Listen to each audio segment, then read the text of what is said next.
With us for this 20-minute discussion is Mike Rose, President and CEO of Tourmaline.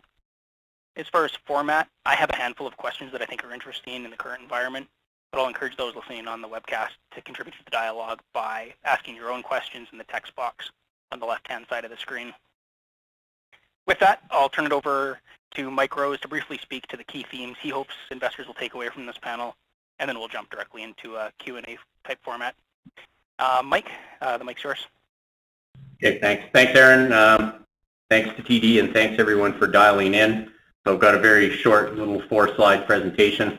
So the first one, just the info overview. Tourmaline's 12 years old. We've grown from zero to senior producer in that time, and we're Canada's largest natural gas producer, 7th largest liquids producer.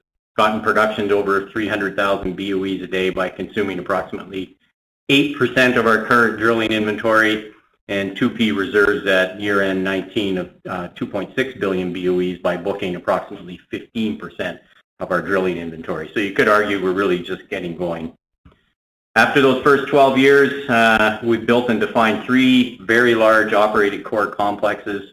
They're all completely de-risked from a subsurface standpoint as we've drilled 1,600 wells at Tourmaline, and all the owned and operated infrastructure is built and in place. We're the largest producer in the Alberta Deep Basin gas play and the 3rd largest in the BC Alberta Montney.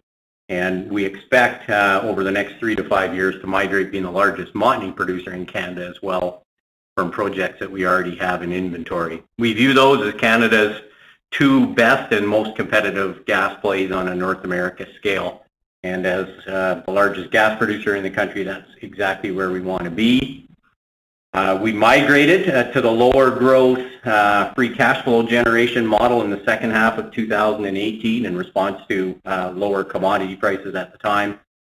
Commenced paying a dividend in 2018, and we raised it 3 times thus far.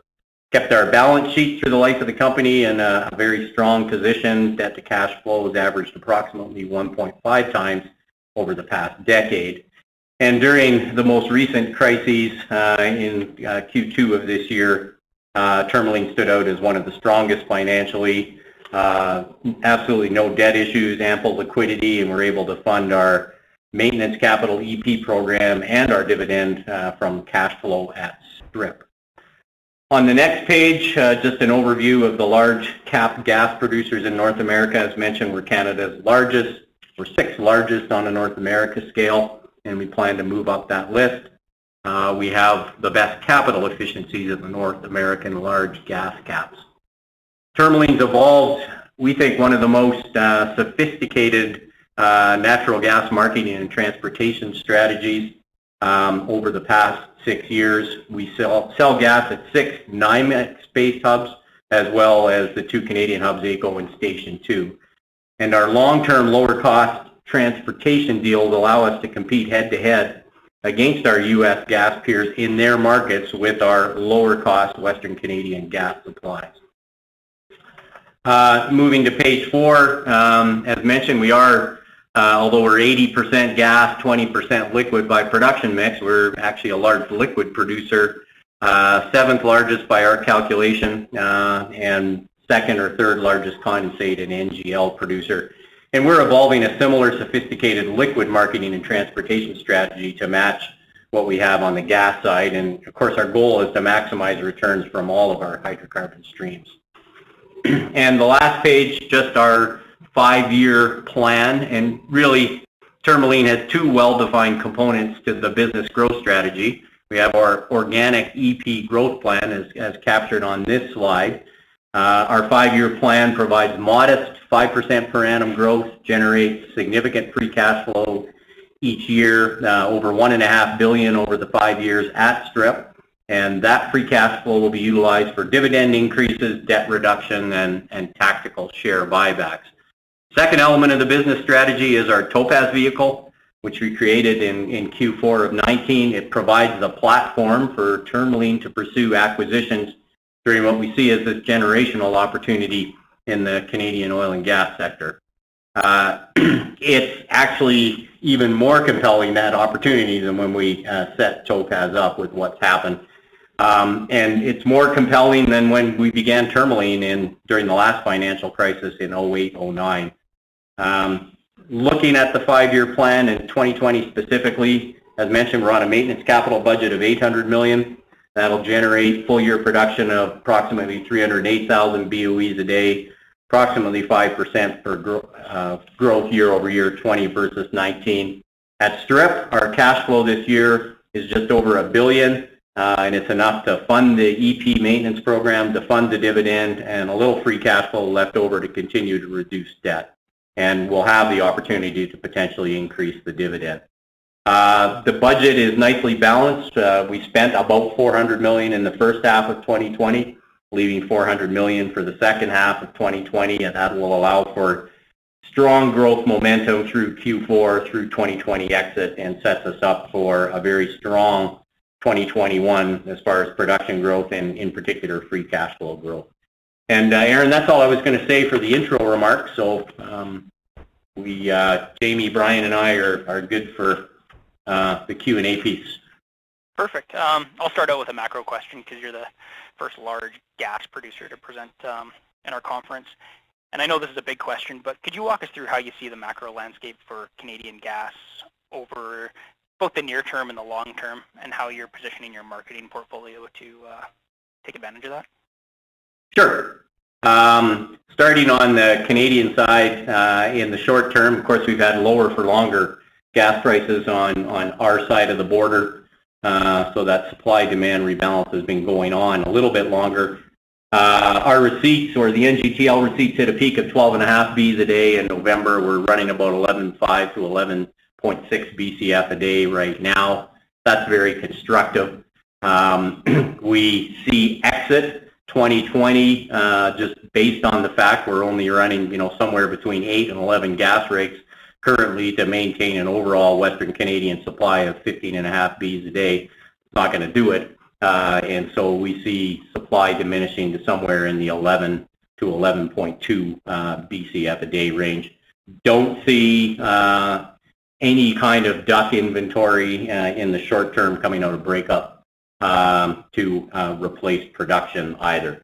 We're well hedged this summer. We realize that the summer is a little choppy on both sides of the border, trying to predict demand and trying to predict how quickly supply comes off. So we're well hedged in the summer and through 2020, and more open in 21 and 22.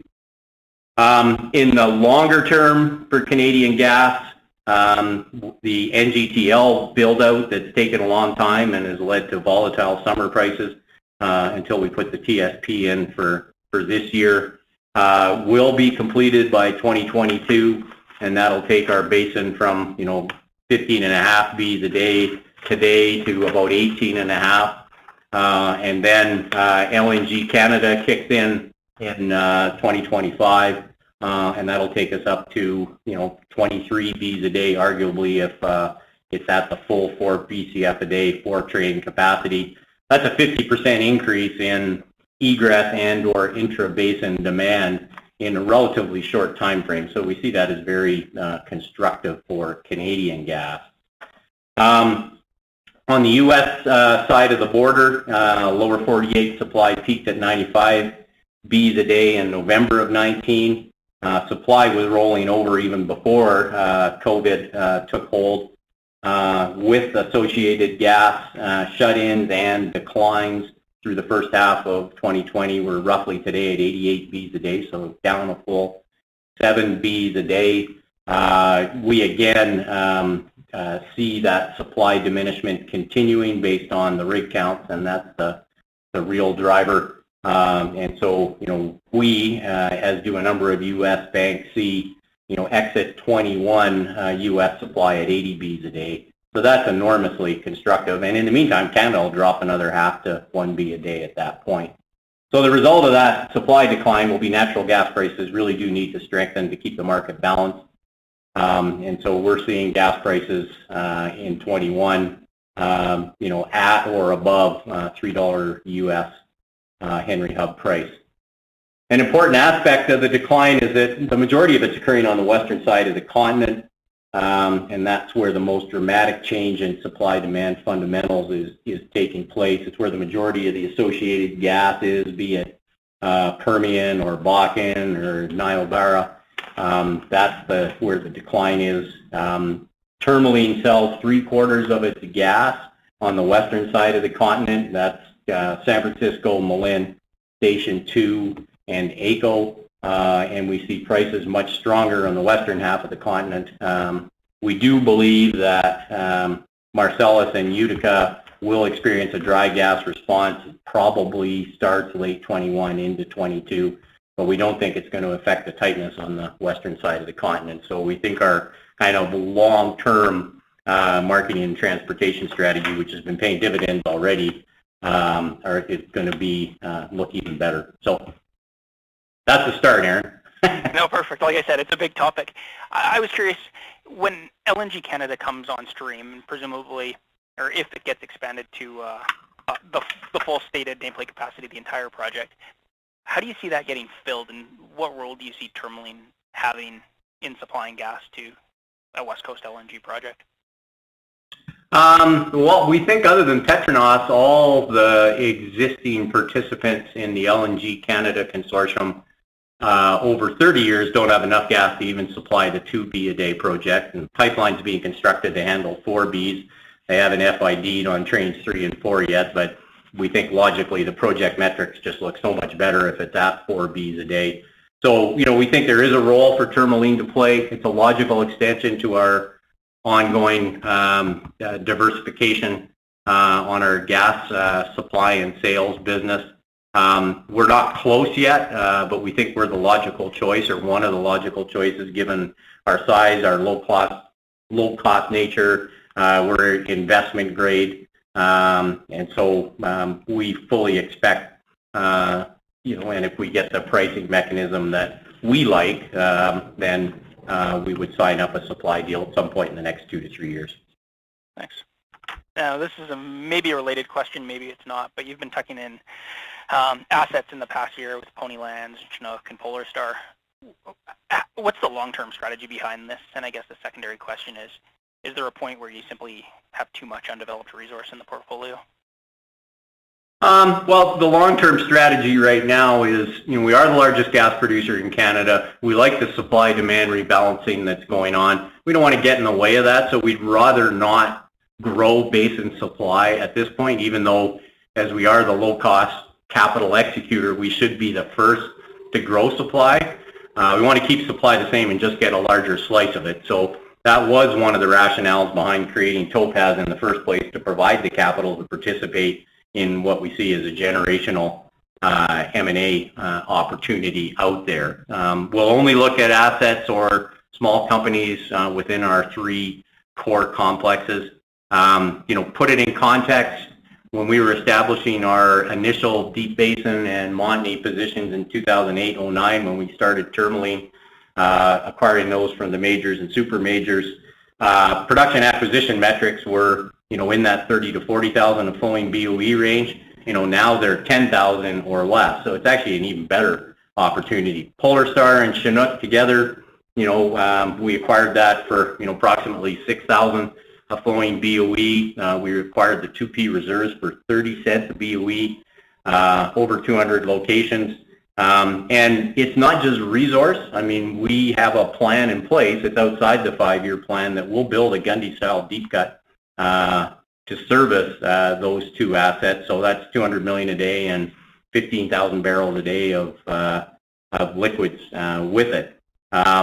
Because we have the low capital cost and operating cost structure, when we impart that on acquired assets, we can get the free cash flow to accrete very quickly. And just about all the transactions we're doing are going to grow our free cash flow. The ones we do this year in 21.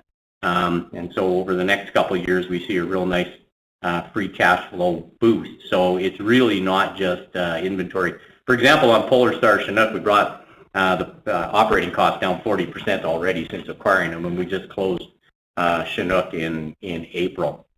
So what you'll see from us is a mix of free cash flow accretive existing production deals, and some others which may appear as just adding resource, but they'll be incorporated into the mix very quickly. And the Painted Pony is an example of that. The first pad's already drilled. It's going to be on stream in August, and it's free cash flow accretive later on in the year and through 2021. Thanks. Again, maybe a related question. One of the operational organic strategies of Tourmaline is to materially grow the liquids content of the business without growing gas supply in the basin. Yet from an M&A perspective, it appears you're tucking in gassier assets than what you're adding through the drill bit. How should we think about that? Yeah, sure. No, that's a good question. I'd say the acquisitions we've done to date have been primarily BC Montney focused. So they're more liquid rich on average than the Deep Basin, which is still the largest asset in our portfolio. So that liquids weighting actually will continue to increase overall. The organic growth 5-year plan that I outlined has our liquids growing from 21% currently to 24 to 25% by year 5 of the plan. So there's not really a big change in the trajectory that we had. And bear in mind, we think in the medium term gas is actually the place to be. So we want to be getting steadily larger, take advantage of our scale, and continue to increase our dividends through our margin and efficiency advantages. Okay. If I can shift gears a little bit over to Topaz. When you originally announced Topaz, most of the revenue was coming from gross overriding royalties and upstream assets versus sort of midstream take-or-pay type deals. Yep. Obviously, that's changed a little bit with your most recently announced deal. Is there a split between upstream and midstream that you feel is optimal? And if so, how'd you settle on that? Well, I think we're pursuing deals on the Topaz front, in both buckets, if you like. We don't have an ideal mix. We started out 2/3, 1/3 royalty versus infrastructure. Now we're about 60-40. We really like those infrastructure deals with the take-or-pay backstops because the revenue doesn't decline. And, it's kind of the sweet spot of the midstream business.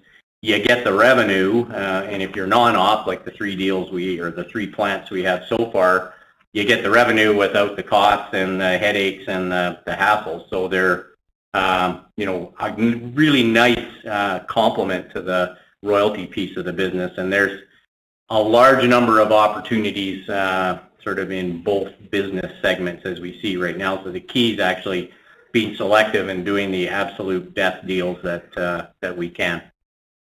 Okay. We only have a couple minutes left, but time goes by fast. Yeah. If I can move on to the balance sheet. You have one of the least levered balance sheets in the sector. Do you see this as a benefit in its own right, as in the new world, E&Ps will just operate with lower leverage and everyone else is essentially going to be redirecting any free cash flow into debt repayment? Or do you see this as dry powder for either a creative or strategic M&A fallout of the current environment? Right now, I'd say we see it more, as the former. We think we did weather the storm very well. We were, had zero pressure to cut our dividend. But, these crises to some extent are always kind of the same. And when it gets ugly, the first thing investors and the market focuses on is, what's your debt, what's your liquidity, can you maintain your dividend, and so forth. So, from a Tourmaline perspective, as I mentioned, we've averaged 1.5 times over the past decade. Over our 5-year plan, we do migrate some of that free cash flow is deployed systematically paying down our debt. So we get around 1 times debt to cash flow later on in the plan, 23, 24. If anything, I think our plan is to get there a little bit sooner. And bear in mind, the dry powder that you refer to, that really sits with our Topaz equity on the second platform of our business growth strategy. So that's really what's going to fund acquisitions that we do and keep the balance sheet in the same place or actually a little bit better. So we think having that Topaz vehicle really provides Tourmaline in the current landscape, a real competitive advantage in this sort of unique time that we're in. Perfect. Well, thank you very much, guys. Our